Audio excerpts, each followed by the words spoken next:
Wizards of the Coast has crossed the line with this Secret Lair super drop. There was a line this far, no farther. I've bought a few Secret Lairs. Okay, fine. Over the years, I grade them financially. Is it worth it to buy financially? If you like it, whatever. It's about what you like. But now they've gone too far. They've gone so far that I'm buying every single Secret Lair from this super drop. There, I said it, and now I'm going to talk about why. And plenty of them fail, all right? Plenty of them fail, and I'm buying them anyway.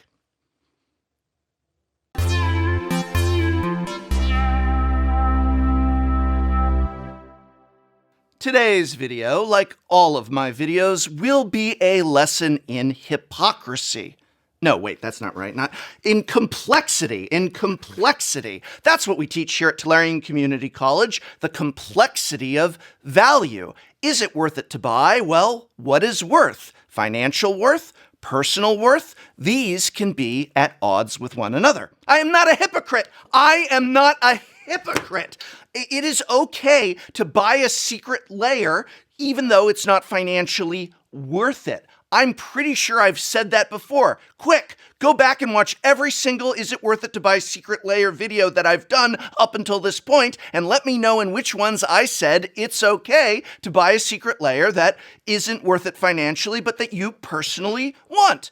I'll wait. Great, I said it at least once, I know I did, and so, all joking aside, yes, it just so happens that in this super drop, I really like every single Secret Lair, and am going to pick up all of them. Some of them are worth it financially, some of them less so. I'll get to that in a moment. But first, I have a question for you. You're not thinking? I like not thinking sometimes. Look at us already aligning our interests, eh? I betcha you also like fresh, ready-made meals delivered right to your doorstep. Well, now you can. That thing I said. With Factor, sponsor of this video. You literally do nothing to prepare a Factor meal, but you get so much out of one, and convenience is key when you're as busy as a bee like me. Put a couple vent holes in the plastic, hit a couple buttons on your microwave or oven, let the chef-curated meal cook, and you're fed. Factor has a huge menu of meal options and over 30 additional add-ons like smoothies, keto, shakes, desserts, and more. That's what I enjoy about Factor. There is plenty of variety for me, my family, and my staff to not feel stagnant on flavors. Personally, the shakes are what keep me coming back. And they're always a better choice than a fizzy, sugary soda pop. They taste great with a plentiful amount of nutrients that help me stay focused and alive. That's what food should do, after all, help keep you alive, and Factor does it. And how? So, think like me and consider Factor using as own personal chef. And just because I like ya, you can follow the link, go.factor75.com, and use my code POGTCC130 and get $130 off across 6 boxes. So stop thinking and start Factor eating and ordering today. Thank you, Factor, for sponsoring video this. So here we are, the August, okay, it's September, but it's still, the super drop's still going on. I had other videos to do. You can still buy it, and if you bought it, you can still cancel it, so the video is still valid. We are going to look at each and every item in this month's Secret Lair super drop.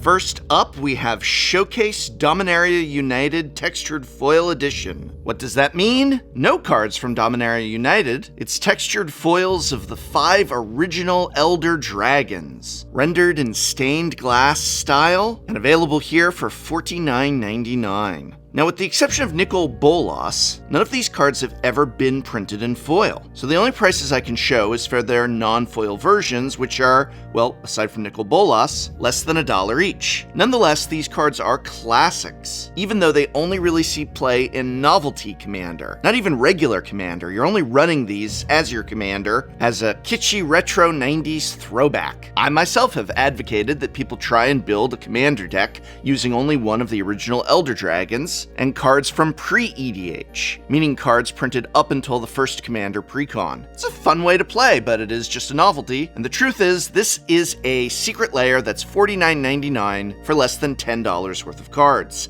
Less than $10 worth of cards! For me, this takes me all the way back to high school. I loved the Elder Dragons. I had Chronicles versions, but nonetheless, this is where I started on my Magic journey, so I'm picking them up. Now, I've heard a few other elderlies say that they wish these had been with more nostalgic artwork, such as hiring classic artists to do renderings of the Elder Dragons, and I can kind of see that, but we really only have copies of these cards with that old art.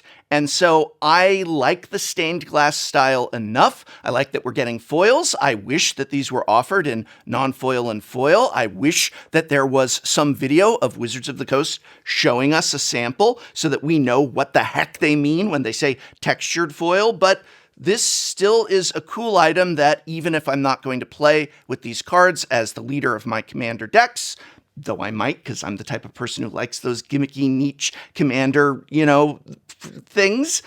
I like it. I'm buying it. It's terrible value. Awful value. I'm getting it. What's more, we don't even really know what textured foil means, because textured foil means something different every time we see it. As far as I could see, there's no actual video footage anywhere of what these will look like in textured foil, so it's a mystery on top of a secret lair, and it's $10 worth of cards for $49.99. It's outrageous, it's a ripoff, it's a fail, and I'm buying it. I'm buying it. Grade is a fail. I'm buying it.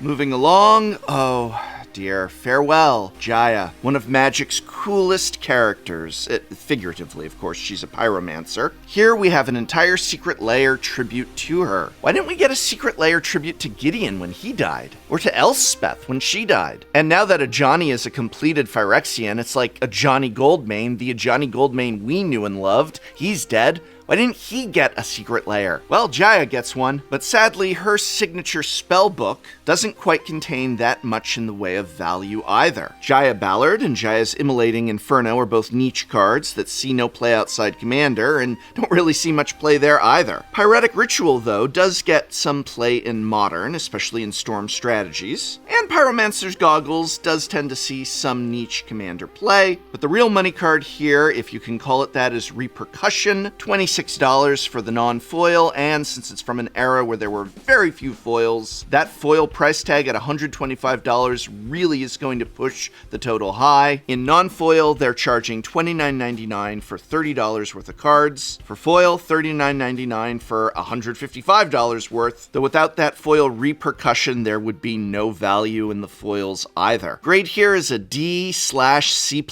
Is it weird that they didn't actually include Jaya Ballard Task Mage? I think that's weird. I love Jaya Ballard. Again, this is going back to my high school days. She was a character featured at those days just in the flavor text. Later on, once I went on hiatus, she started to get some cards, which was cool. But I remember reading her flavor text when I was in high school. This is a really cool idea, the idea of a tribute to a planeswalker. Oh, it's signature spellbook.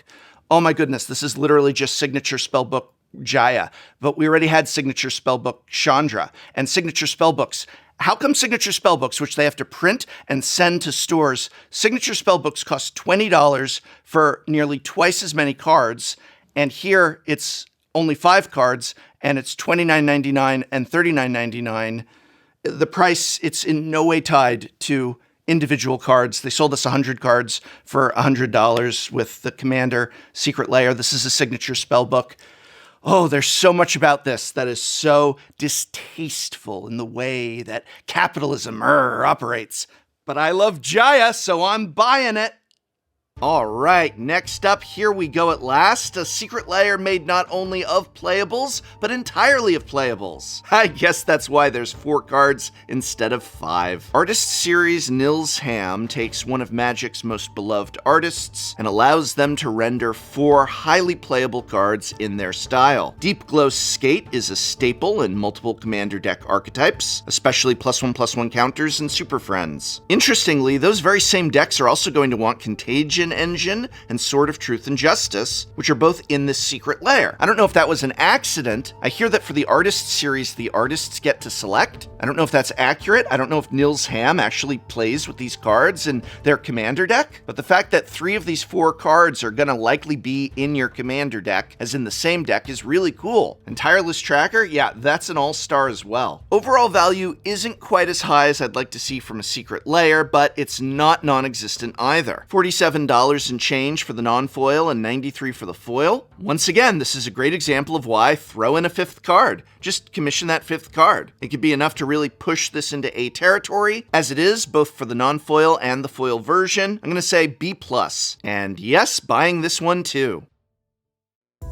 Speaking of Artist Series, next we have Artist Series Victor Adame Minguez. Only 4 cards here, and where the last secret lair seemed to be largely focused around a single mechanical theme, this one is all over the place. Knight Exemplar is a lord for knights, a tribe that has seen a lot of support in recent years, making it a viable option for commander. In that same vein, Knight of the White Orchid is a commander ramp staple, though its frequent reprints manage to keep the price low. It does have the added virtue of seeing play in mono-white human decks in Pioneer, which is a plus. And like Knight Exemplar, Lord of the Undead is largely a staple in tribal commander decks, though in this case it's zombies, which is a dramatically more popular and powerful tribe. Second only to dragons on EDH Rec at time of writing. Compost might be extremely niche even for commander, but it's another one of those that really could use a foil version, as its existing one is in the $37 range. Now, this is the one that I came closest to personally not buying because of the artwork. There's this weird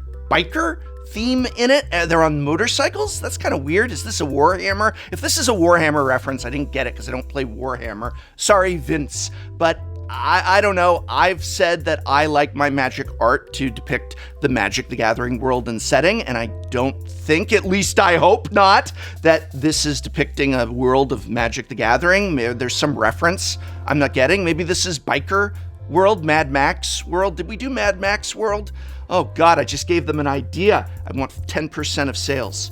But I'm not probably going to put these cards in my actual decks. I don't really like that theme of non-Magic world art, but I like it for collecting. I think it's really beautiful. I think the cards are cool, and Magic is turning into a collectible now, even more than a playable. They've got Secret Lair collector's cases from Ultra Pro now. They even say Secret Lair on it, covering up the mechanics, which is very telling that that doesn't matter, just Secret Lair.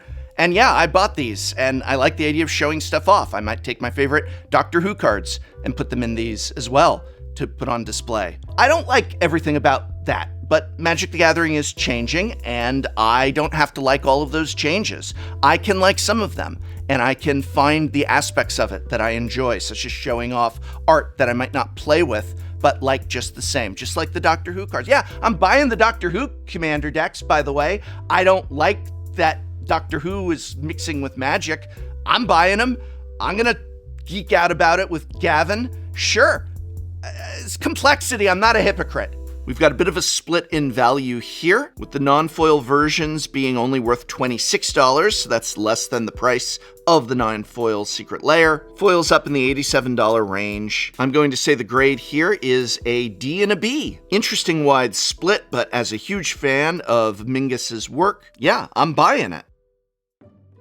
Moving along, I guess 4-card Secret Lairs are the new normal, because Imaginary Friends is only 4 cards. Pier and Toothy being the actual imaginary friend pair from Battle Bond. Hey, when's Battle Bond 2 coming? God, Battle Bond was such an amazing set. Huge fun, $4 packs, amazing reprints. When are we getting Battle Bond 2? Well, Pier and Toothy are a very popular pair of commanders in a color combination well known for degeneracy, but even they pale in comparison to the Gitrog monster, possibly the most popular Golgari commander of all time. I'm a huge fan of super art, and I'm a huge fan of that Gitrog art, and I think the playful, childlike spirit goes well with Pier and Toothy. The 4th card is a weird inclusion, Matter Reshaper. I guess the premise is it's reshaping reality with your imagination, the power of imagination of an Eldrazi horror? bit of a stretch, and it's not even that big expensive of a card. It has a place in Modern Eldrazi Tron and even some Fringe Legacy decks. We've got another big split here at $27 for the non-foil, a D, and just under $90 for the foil, a B. The Matter Reshaper being a big miss in this collection, Pure and Toothy and the Gitrog are a must-have for me. I'm buying it despite the lack of value in the non-foil. And finally, we have what is possibly the greatest secret lair in terms of ones made just for me. More so than any other secret lair I think that they've ever made, save perhaps the Commander deck, which I hope one day to actually receive, but I think that that Commander deck was genius, A+ stuff, as I said in my video about it. I think that Dan Frazier presents, in this case, the talismans, previously the signets. It's everything I love about a secret lair. We're taking a classic artist who made reserve list cards that are icons of the game and reinterpreting cards that every single Commander deck runs in that style. It's amazing. The cards here don't need a high value. Yeah, we got a reprint of Talisman of Progress. That's wonderful. That's fantastic. But it isn't even about the reprint. It isn't even about that. It's just about offering a cool, nostalgic throwback, a style that you love. And I'm torn on this because part of me wants to see secret lairs like the Phyrexian secret lair, which was amazing value in 5 cards. And why can't that be the standard? And then I look at this where there is not necessarily value in making signets or talismans into a secret lair, and yet it's everything you want in a secret lair. I'm honestly at a bit of a crossroads in terms of grade. Is this an A? Is this a D, a C? Maybe secret lairs really were a genius creation by Wizards of the Coast. Maybe I have been wrong about them all along and leaning into this idea of sneakerhead culture. Oh, it hurts me just to say it, but maybe leaning into sneakerhead culture is actually very compatible with Magic the Gathering becoming less of a playable and more of a collectible, but I'm playing with these cards. They're going in every one of my Commander decks. In fact, so much so that I'm buying several extras of the talismans, just as I did with the signets, because I'm putting them in multiple Commander decks. I want all my talismans and all my signets to be of this style. It delights and excites me greatly. And I'm buying it even though when I bought the signets, if you watched my video unboxing of the signets, that they arrived damaged. There was damaged ones in that, and I'm still buying this one again. It's a weird relationship that we have with this game. I don't know what to tell you. I could be completely duplicitous in this video. I could have come in here, fire and brimstone, and I just wanted to be honest. I saw this secret lair super drop, and I was like, oh, I'm buying all of this. And so I'm going to tell you that and explain my reasoning. Maybe people are angry at me. Maybe there's going to be comments of people saying, how pathetic. You're buying it even though you got damaged ones last time. You're buying the ones that have no value. That one is just a nostalgia bait. You've been nostalgia baited. You're buying the one with the motorcycles and you don't like motorcycles? Ah, it makes me happy. And if it makes you happy, that's the only grade that matters, right? Yeah, I hope the financial advice has helped you if you were on the fence, has given you perspective, but at the end of the day, it is ultimately your grade that matters, not mine. But I do hope this video has helped you reach that conclusion. And if you'd like to help me out, you can watch some of my other videos, like that one right there. That one would mean a lot to me if you went and actually watched it. Or just leave a comment, hopefully not too mean of one. Hit that subscribe button, share with a friend, and you could do one more thing for me. That would help out a lot.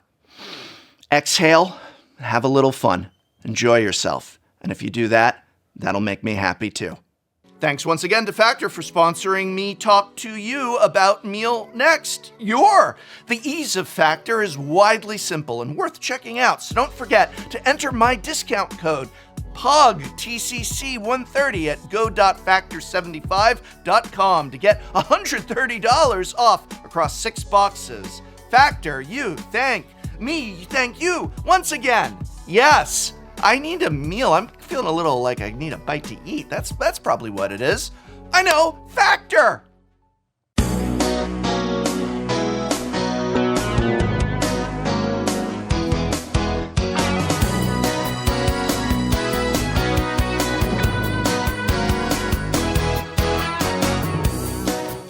Next time on Shuffle Up and Play. Today, bring your favorite or one of your most favorite Commander decks. I have brought my dear beloved Grimgrin. Brought the Mimeoplasm. And I brought Noyan Dawn. And so I ask everyone to take their deck and please pass it to the right. Of course. I want, this deck to win, specifically because it's mine. But how would you feel if I killed you with your deck? What does my commander do? He's getting a better draw than I've ever gotten out of that deck. What do you want me to do? The thing is he's good at Magic, and that's usually not the case. Oh, good, a land that comes into play untapped, unlike every other land in this deck. I'm like a proud father watching his son take his first steps. Lady Luck smiles upon a British man. Yeah. Don't meow.